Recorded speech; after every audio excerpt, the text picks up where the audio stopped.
Hello everyone, my name is Gaurav. I am your mathematics educator, आपका साथी, आपका mentor. इस वीडियो में हम डिस्कस करने वाले हैं सेट्स थ्योरी सेट्स चैप्टर, जो 11th क्लास का एक बेसिक चैप्टर है। सेट्स थ्योरी में है जो कैलकुलस का जो आगे भी आपको इंपॉर्टेंट होगा रिलेशन फंक्शन में। सेट्स थ्योरी आपको बेसिक्स आता है तो रिलेशन फंक्शन आपको अच्छा लगेगा और जाके वहां के टॉपिक्स में आपको क्लियर हो जाएंगे। तो सेट्स थ्योरी में सबसे पहले हम समझेंगे सेट्स क्या है, what is the sets, what is sets, the basic meaning है ना। सेट्स का मतलब क्या होता है ना। कई बच्चे इसमें कंफ्यूज रहते हैं, सेट्स का बेसिक मीनिंग क्या होगा। एक बेसिक इसकी डेफिनेशन है बच्चों। What is the set? Set is the collection of well defined of objects. ये एक बहुत ही प्यारी सी डेफिनेशन बुक के अंदर दी हुई है। Collection of well defined, collection होना चाहिए लेकिन वेल डिफाइंड हो। वेल डिफाइंड का मतलब क्या है ये आगे मैं आपको एक्सप्लेन करूंगा। वेल डिफाइंड का यहां पर मतलब है कि उसका आंसर सेम आना चाहिए सभी के लिए, किसी एक पर्टिकुलर के लिए नहीं। किसी एक आदमी के लिए डिफरेंट आंसर आ रहा है, किसी दूसरे आदमी के लिए डिफरेंट आ रहा है, तो this is not the called set, वो सेट नहीं होगा। सेट्स का मतलब क्या? कलेक्शन होना चाहिए। कलेक्शन का बेसिक मीनिंग यहां पर क्या हुआ बच्चों? कलेक्शन का मतलब वो कलेक्शन हम किसी भी ऑब्जेक्ट्स, थिंग्स, किसी भी चीज का कर सकते हैं, लेकिन वो वेल डिफाइन होना चाहिए। वेल डिफाइन का मतलब फॉर एग्जाम्पल से क्लियर करते हैं, उससे क्लियर होगा कि कौन सा कलेक्शन सेट्स है और कौन सा नहीं। जैसे मान लीजिए collection of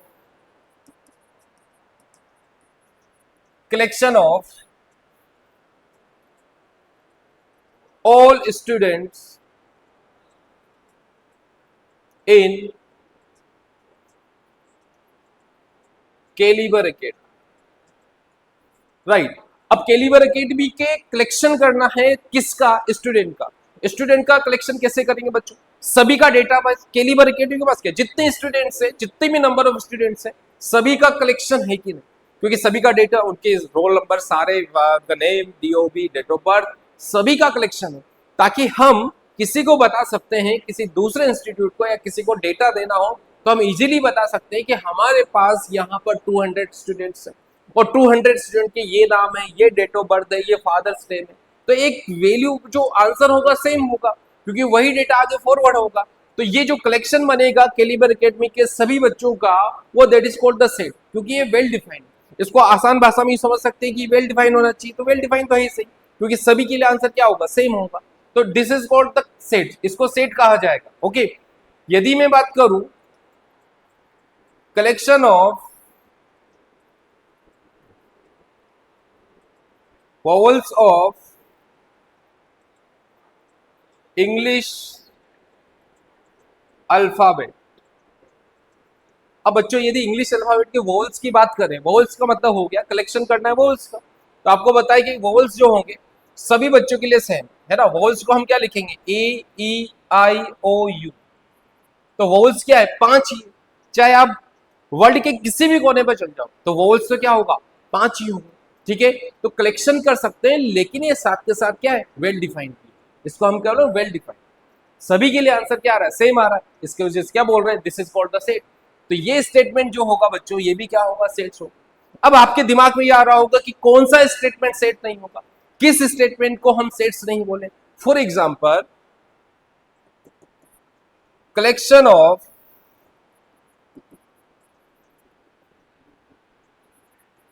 best 5 cricket players in Indian team,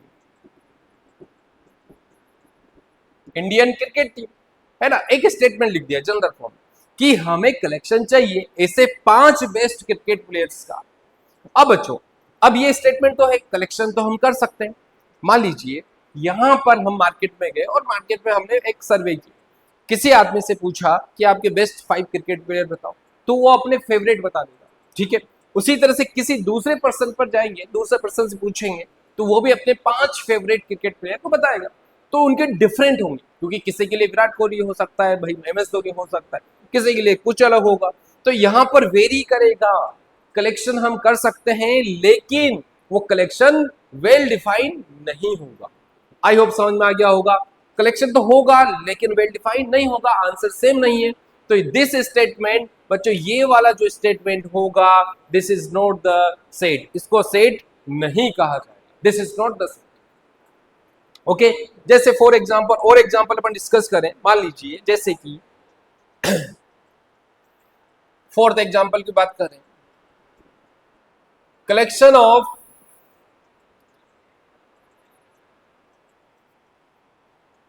natural number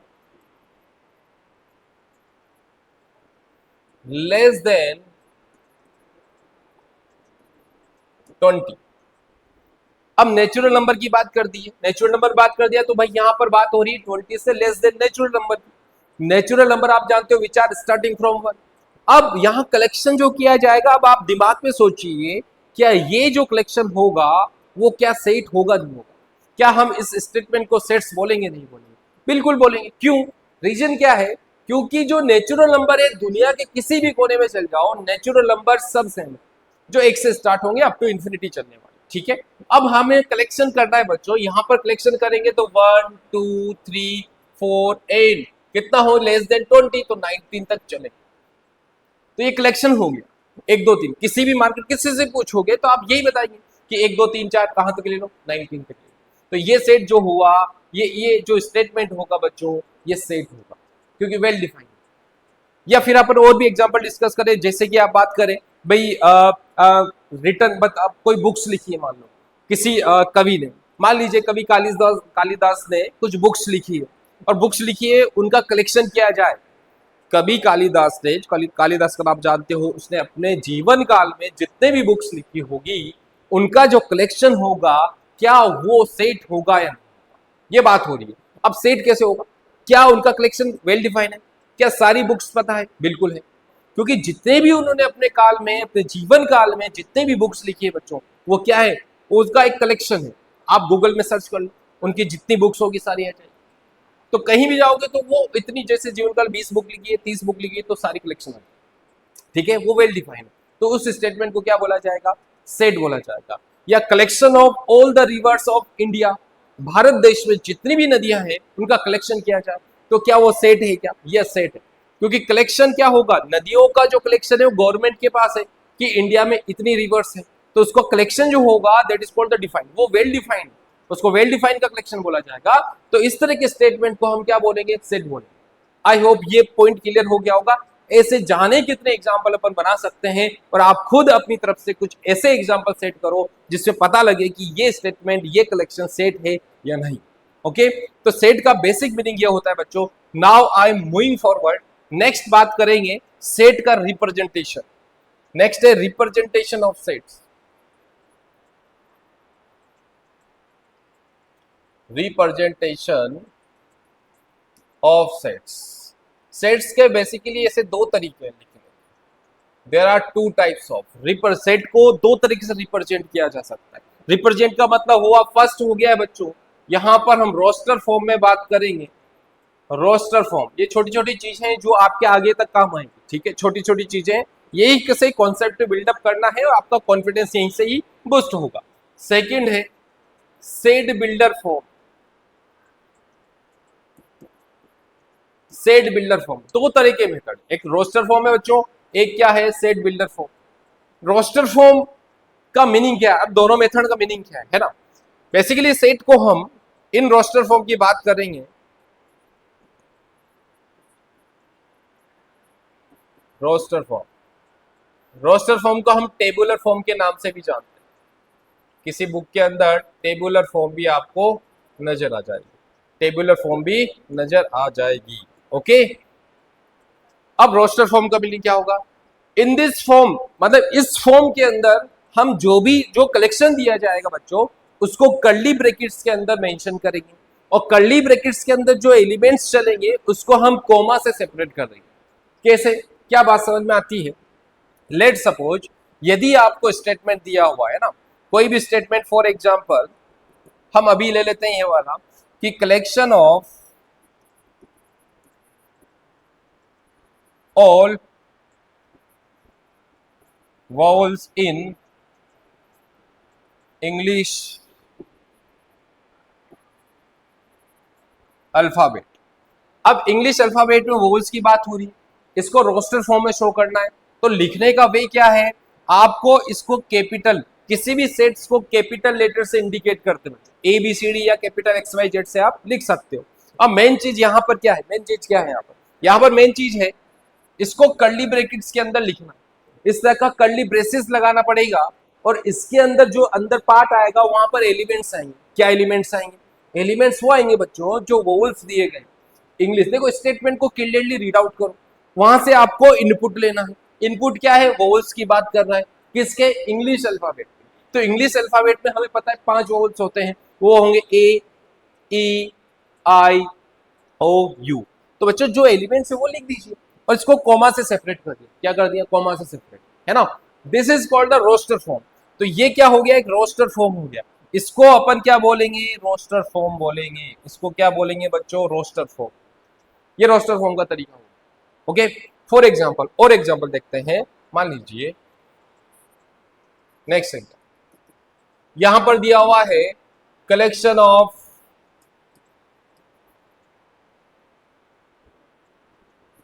all prime number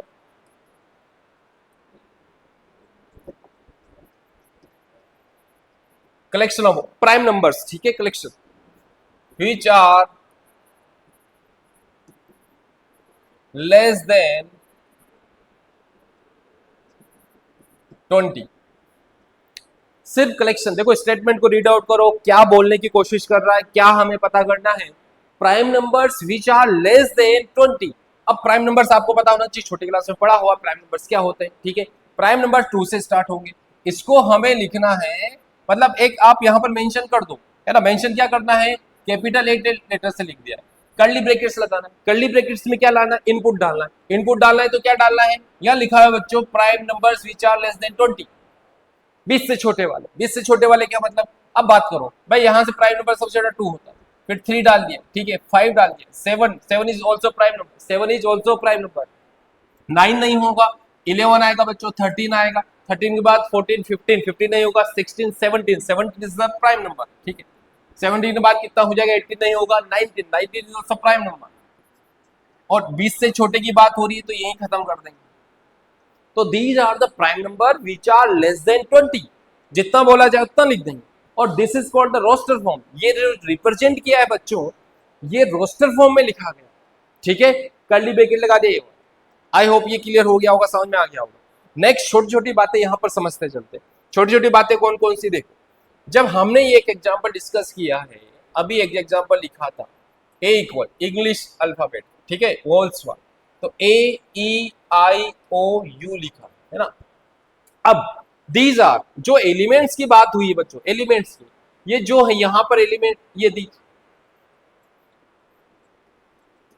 these are called elements. इनको क्या बोलेंगे? एलिमेंट्स बोला जाएगा, या फिर मेंबर बोल सकते हैं, ठीक है। मेंबर्स, एलिमेंट्स बोलो। इस फैमिली के मेंबर्स है, किस फैमिली के मेंबर्स है बच्चों? देखो, ये पूरा फैमिली हो गया। इस फैमिली के मेंबर्स क्या हो गए? स्मॉल EIOU, ठीक है। जब ये मेंबर्स बोल दिया भाई ये इससे बिलोंग कर रहे हैं, तो यहां पर हम क्या लिखेंगे? यदि ये जो स्मॉल ए है ना, small A belongs to capital A. अब एक नोटेशन आया है, दिस इज द एप्सिलॉन। ये जो नोटेशन है इसको ग्रीक लेटर से लिया गया है, इसको एप्सिलॉन रीड आउट करते हैं। लेकिन एप्सिलॉन का मीनिंग क्या है ना? एप्सिलॉन, लेकिन इसका मीनिंग क्या है? इसका मीनिंग होता है बच्चों बिलोंग्स टू। बिलोंग्स टू, आपको इतना ध्यान रखना है कि जो स्मॉल है, जो बिलोंग करता है ना, जो एलिमेंट होता है, जिस सेट से बिलोंग करता है वो बाद में लिखेंगे। तो स्मॉल ए बिलोंग्स टू ए, इसका मीनिंग ये हुआ कि जो ए है वो किसका मेंबर है? सेट ए का है, इसका फैमिली मेंबर।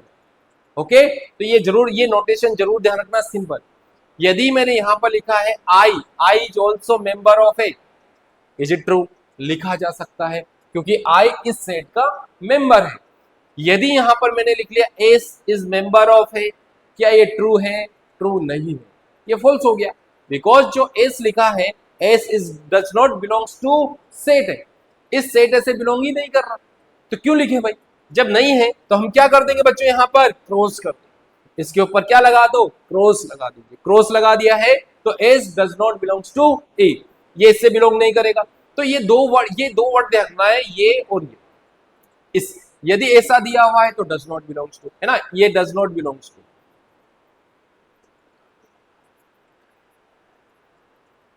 और ये बिलोंग्स टू एप्सिलॉन, जिससे ये मेंबर होता है, ठीक है। तो ये दोनों आपको नोटेशन ध्यान में होना चाहिए इस तरह का। तो this is all about the representation, ये किसका रोस्टर फॉर्म हुआ, या फिर इसको अपन टेबुलर फॉर्म के नाम से भी जानते हैं, ठीक है। Now come to second part. Second जो मेथड था, सेकंड मेथड क्या था बच्चों, सेकंड मेथड था सेट बिल्डर फॉर्म। अब सेट बिल्डर फॉर्म में क्या बोला गया, सेट बिल्डर फॉर्म में ध्यान रखना है, कोई भी स्टेटमेंट दिया गया जो सेट है उसको इस फॉर्म में रिप्रेजेंट करना है, तो जो भी सेट कलेक्शन दिया हुआ है उसकी प्रॉपर्टी को मेंशन किया जाए। How to define, capital A से तो लिख ही देंगे, कर्ली ब्रैकेट्स के अंदर जो मेंशन होगा बच्चों वो प्रॉपर्टी मेंशन होगी। प्रॉपर्टी कैसे, इस तरह से लिखेंगे, एक सच दैट, यहां पर लिखा जाएगा प्रॉपर्टी ऑफ एलिमेंट, राइट, और कर्ली ब्रैकेट को बंद कर देंगे, है ना, लिखने का वही तरीका। लेकिन अब एक प्रॉपर्टी, एक फॉर्मूला, एक कुछ जो उसको बिलोंग करे, उसको सेटिस्फाई करे, वो यहां पर मेंशन करना पड़ेगा, है ना। इसके अंदर ये बॉडी हो गया। अब ये बच्चों, ये इसको आप रीड आउट करोगे सच दैट, क्या पढ़ोगे, सच दैट, जो कॉलम दिया हुआ है ना इसको सच दैट ये लगाना है। एक्स किसको बता रहा है, ये एलिमेंट्स को ही बता रहा होगा, लेकिन ऐसे एलिमेंट्स को जो यहां पर मेंशन किए जाएंगे, प्रॉपर्टीज ऑफ एलिमेंट्स, ये इसका लिखने का तरीका होगा। इस पर एग्जांपल से क्लियर होगा कैसे लिखते हैं। फॉर एग्जांपल, अब एग्जांपल में क्या हो, देखो यदि एक सेट ले लिया बच्चों, है ना, कलेक्शन ऑफ, सेट ऑफ, यहां पर बात करें सेट ऑफ,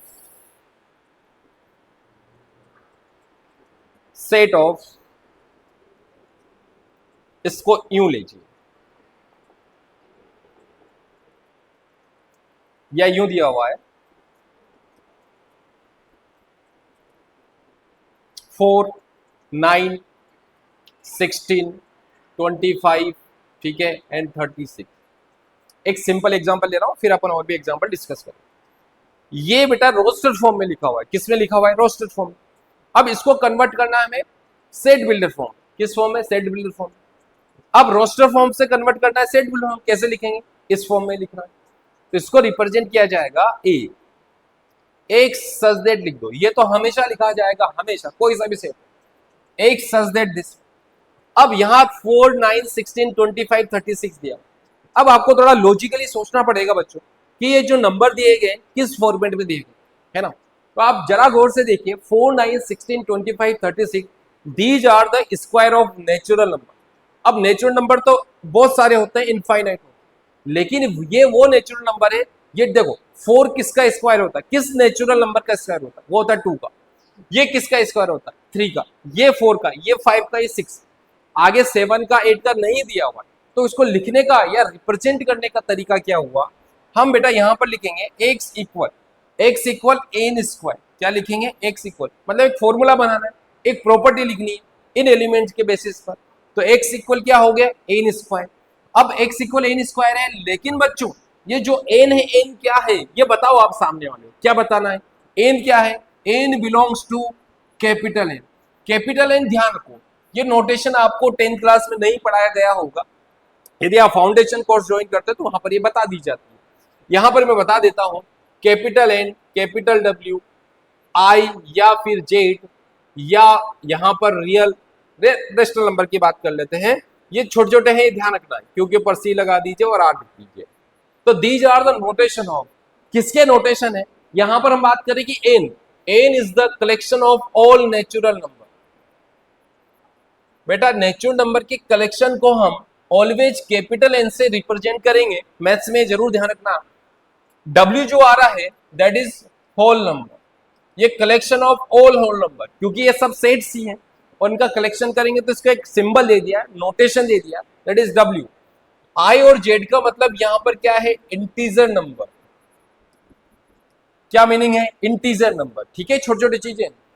क्यू जो है बेटा Q, this is the rational number. क्या है?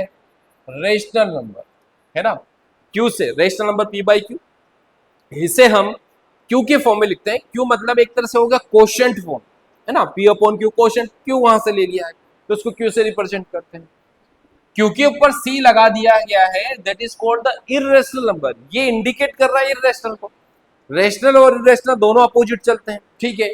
मतलब कॉम्प्लीमेंट ऑफ क्यू, तो ये हो गया है इर्रेशनल नंबर। ये कलेक्शन ऑफ इर्रेशनल नंबर को इंडिकेट करता है। Now the R, R is the indicating for real number.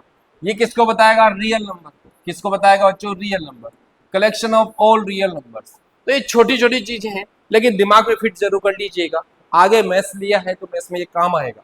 Now come to x equal n square जो हमने लिखा, और एन को आपको बिलोंग करना है। एन किससे बिलोंग करता है? कैपिटल एन से। कैपिटल एन बता रहा है नेचुरल नंबर को, और नेचुरल नंबर तो अनगिनत होते हैं, इनफाइनाइट होते हैं। लेकिन बेटा यहाँ पर 36 तक चल रहा है। कितना चल रहा है? 36, 36। तो मुझे यहाँ पर रेस्ट्रिक्शन लगाना पड़ेगा। क्या लगाना पड़ेगा रेस्ट्रिक्शन? कि जो एन होगा स्मॉल एन, वो लेस देन कितना होगा, या लेस देन इक्वल 6 कर लीजिए। अब इसको कर्ली ब्रैकेट बंद कर दो। अब देखो ये जो स्टेटमेंट लिखा है ये पूरी तरह से ट्रू है। कैसे कैसे कैसे पता चलेगा सर?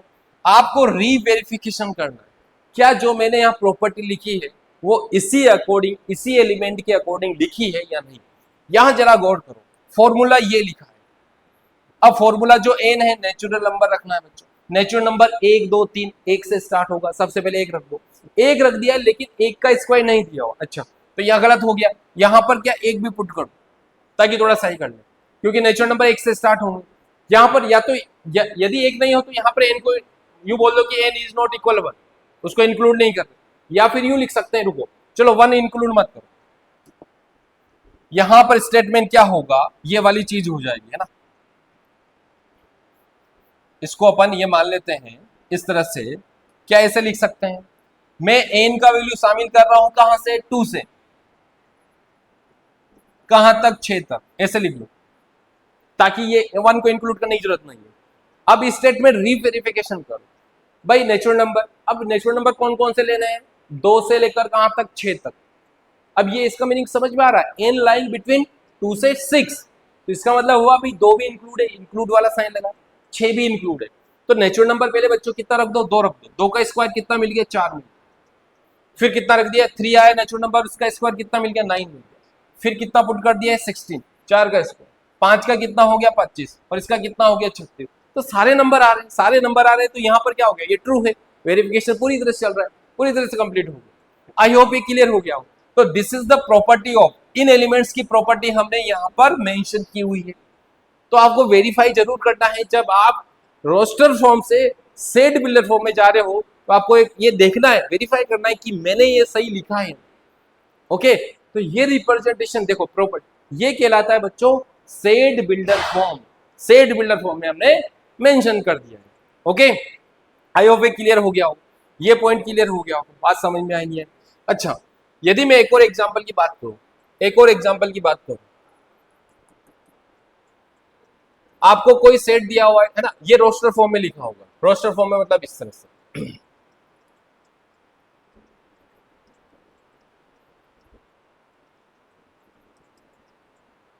ये एलिमेंट्स हैं 1/2, 2/3, 3/4, 4/4। इसको सेट बिल्डर फॉर्म में रिप्रेजेंट करना। अब सेट बिल्डर फॉर्म में कैसे रिप्रेजेंट करेंगे? वही बेटा एक्स सच दैट। अब एक्स को आपको बताना है कि एक्स क्या है। अब एक्स यहाँ चल रहा है देखो 1/2 चल रहा है, तो यहाँ पर हम n बाई n प्लस 1 लिख सकते हैं, क्योंकि नंबर इंक्रीज होता जा रहा है, नंबर इंक्रीज होता जा रहा है। n, अब n बताओ, n क्या होगा?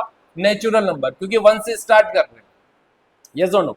लेकिन लास्ट में 5 तक खत्म हो रहा है, तो मुझे n को यहाँ पर रेस्ट्रिक्शन देना पड़ेगा भाई। कहां तक? कितना? n की जगह कितना रख देंगे? 4, तभी 5 बनेगा। n लेस देन इक्वल 4 होगा, क्योंकि लेस देन स्मॉलर देन 4 है, तो 4 यदि पुट कर दिया तो नीचे कितना आ गया? 5 आ गया। तो ये जो स्टेटमेंट लिखा है, this is the property of this one. क्या ये प्रॉपर्टी सेटिस्फाई कर रही नहीं कर रही? वो आपको रीचेक कर लो। रीचेक का मतलब वेरीफाई करके देख लो अभी जो बता, क्योंकि फॉर्मूला हमने ये मेंशन किया। जब ये फॉर्मूला मेंशन किया तो बच्चों x equals to n by n plus 1, सबसे पहले आप नेचुरल नंबर रखोगे, नेचुरल नंबर कहां से स्टार्ट होते हैं, 1 से, तो 1 रखा, ये 1, तो 1 + 1 कितना 2 हो गया, तो फर्स्ट एलिमेंट मुझे मिल रहा है, ठीक है। सेकेंड एलिमेंट की बात करें तो आप n की जगह कितना रख दोगे, 2 रख दोगे, तो 2 और नीचे कितना आ गया 3, 2 + 1, तो ये सेकेंड एलिमेंट भी मिल गया। लास्ट हमने कंडीशन देनी पड़ेगी क्योंकि यही खत्म हो रहा है, तो बच्चों यदि मैं लास्ट 4 रखूंगा तो 4/4 + 1, तो 4/5 बन गया, तो लास्ट वाला एलिमेंट भी मुझे मिल रहा है, तो ये कंडीशन ट्रू हो रही है, तो ये इसका सेट बिल्डर फॉर्म हो गया। आई होप ये 2 एग्जाम्पल से आपको क्लियर हो गया होगा। इस तरह के एग्जाम्पल एनसीईआरटी में और भी दिए हुए हैं, उनको जरूर सोल्व कीजिएगा, क्योंकि प्रैक्टिस जितनी ज्यादा करोगे उतने ही आपके कॉन्सेप्ट बिल्ड होंगे, बूस्टअप, आपको कॉन्फिडेंस डेवलप होगा। ओके, तो आई होप ये ध्यान रखना है, इस तरह के एग्जाम्पल आपको डिस्कस करने हैं, सोल्व करना है, एनसीईआरटी या कोई भी रेफरेंस बुक लेकर सोल्व कर सकते हो। ओके।